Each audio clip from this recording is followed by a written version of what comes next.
Banga soup recipe. Banga is made from palm nuts and it is a delicious West African food recipe. It is made from palm nuts. These are palm fruits, which we call banga in Nigeria. To make this banga soup, make sure to wash your palm nuts very clean and just go ahead and transfer it into the pot and fill it up with water to the level of the palm nuts in the water. Don't let it surpass and don't let it be beneath, because you want it to be perfectly cooked. So after that, I'm just going to cover it up and let it cook until it is soft. Then I'm going to go ahead to cook my cow meat, which I'm going to use for this banga soup. I added chicken stock, salt, and green pepper with some onions and a little bit of ginger slices. Then go ahead and cover it up, and we're going to use it for our soup. Then while that is properly cooked, I'm checking out the banga. The banga is now very soft. It's time for us to process it and extract the banga juice that we're going to use to make the banga soup. When I was growing up in Africa, Delta State to be precise, that is where I learned how to make this banga soup, and it is usually cooked on special occasion like burial, traditional marriage, like meeting, or when elders are having some personal chats and the rest. This is a traditional food and it is common to the Urobo, Isoko, Urobo Wado. So it's common to the Urobo and Isoko part of Delta State. But Igbo people always eat it as well, but their method of cooking it is different from the one I'm showing you today. The one I'm showing you today is the real banga soup. And it is the Delta people, Edo people that call it banga soup. The Igbo people call it ofeakwu. And they even call it stew. They call it banga stew. They don't call it banga soup because they usually eat it with rice, yam, plantain, and the rest. But this banga soup is eaten with fufu, starch. They call it yellow and yellow. Starch, fufu, and starch fufu. What else? Plantain, fufu, any kind of fufu, ebab, semo, pounded yam. That is what they eat banga soup with. So after pounding it very well, it's time to wash. This is where the main work is. Make sure to wash your hand properly and go ahead and give this a very good massage. As you are massaging it in, all the juice is coming out. I noticed the juice is getting very thick and I needed more water, so I'm using warm water. It is warm water that people use to process banga. Like I said before, make sure to extract all the juice. For this one, I'm going to rinse it twice. You can rinse it twice, 3 times. Make sure to use hot water or warm water. This will quickly help you to clean it properly because it is oily in nature. You know, palm oil is made from this banga, so it is very oily in nature, but using hot water will help you to cut the grates and clean the palm nuts properly.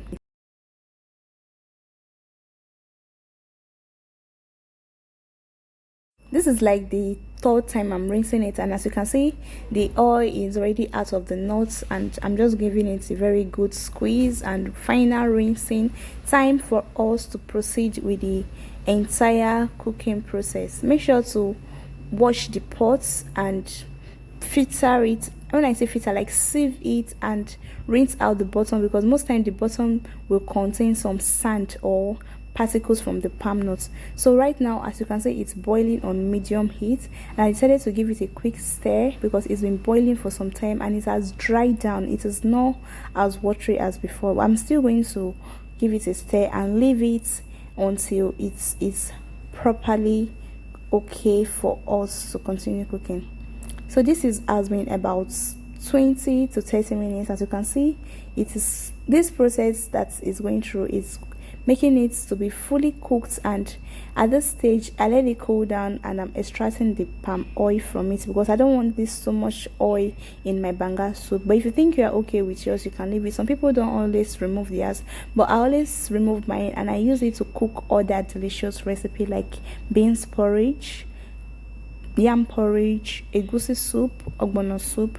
This palm oil can be used to make all that. Like I said before, if you think yours does not need this process, it's okay. You don't have to do it. But if you think you have to do it, go ahead and do it, and make sure you extract all the juice from the banga.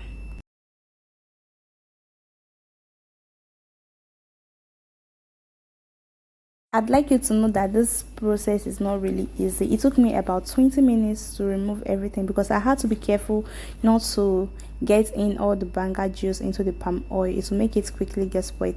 The oil smells so good, so fresh. Oh my god, I can't wait to use this oil to cook beans.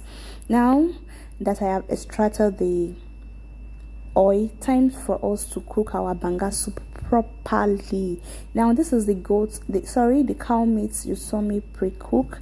The cow meat is fully cooked. Now I'm still going to let it into the banga soup, and I want it to marry, let it release its flavor into the banga soup. Here you see me adding crayfish, a lot of pepper, onions. This is the secret for you to have the best banga soup in the world. This is dried is it shrimp or prawns, but that's just the head. So I'm blending it together with onions, pepper, crayfish, and that's this leaf you can see is some dry scent leaf. This is 100% optional if you don't want it, but I love it because it is healthy, it is medicinal. Time for us to pour this thick mixture into the banga soup. This combination will take your banga soup from 0 to 1000%. This is me adding the dry prawns. This is me adding some crayfish and some chicken stock, mango cubes, whatever you want to call it. This is salt, and wow, our banga soup is I don't know what to call it, but the aroma, the combination of, you know what I blended? Crayfish, dry prawn head, scent leaf, onions, pepper. 5 powerful flavorful food recipe into this banga soup. So this leaf is called beletete, and this is instant banga spices. It's ready made in the market. These are also banga spices. If you are buying banga, always ask them to give you the banga spices. So I'm going to put all this in the banga soup because of the quantity of the soup. The soup is a lot, so I have to put everything. But if yours is not much, make sure not to put everything. Now I want you to also know that these spices are made from natural spices. If you don't want to buy the ready-made one, you can buy the natural banga spices. You have to blend it by yourself. So this is me adding everything into the banga soup, and our banga soup is almost ready. This banga smells so good, tastes so good, everything is 100%. Now to change the game, I'm going to be adding this dry fish that I got from the crayfish I bought. I got some little dry fish from it, so I'm pouring it into this banga soup, and wow, our soup is ready. Tastes so good, smells so good, 100%. Check. Thank you so much for watching. If you were the one that made this soup, what are you going to pair it with? Well, for me, I paired it with semo, but if you have starch, come and borrow me starch. Let me use to eat this banga soup. Look at that, look at how thick it is, and all the meat and fish and everything, flavorful, pepper, scent leaf and everything.